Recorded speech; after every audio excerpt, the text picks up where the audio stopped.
This week on Money Unleashed, we're going to talk about the S&P 500.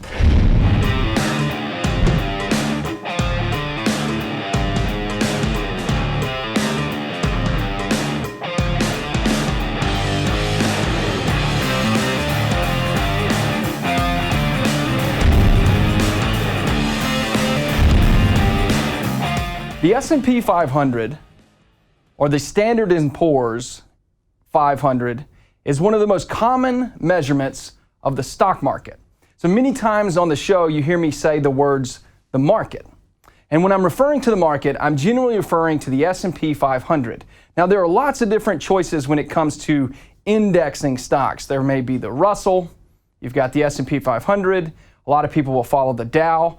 Why do we follow the S&P 500? What is it for? Where did it come from? I want to kind of talk about that a little bit today. So the S&P 500 was started in 1999, has about 10 trillion stocks that are indexed, and it's about 80% of the U.S. stock market.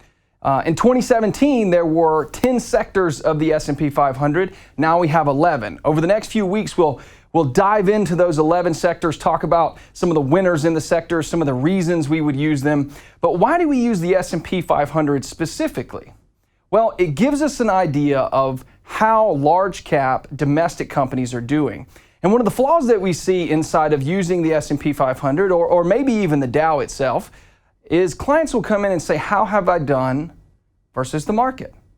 Now, if you're 20, 30, 40 years old, the S&P 500 may be a really good measurement. You may have all stocks. But if you're moving into retirement, you may only have 20, 40, 60, 80% in stocks. So measuring to that S&P 500 may be an inadequate measurement. So one of the things that we want to start talking about with clients is, how do you benchmark the portfolio? You've heard me reference this many times before. If you have all stocks in the portfolio and they're all large cap domestic, then the S&P 500 might be a really good measurement. But we want to make sure we have the right benchmarks, and we want to make sure we understand these indexes. So when I go through the ideas and the concepts of retirement, managing money, all these different things, and you hear me reference the market, well, the S&P 500 is what I'm referencing. And over the next couple of weeks, we're going to go through those 11 sectors. We're going to break them down, and we're going to give you some information on what's in the sectors, what they're for, and why we have them. Stay tuned.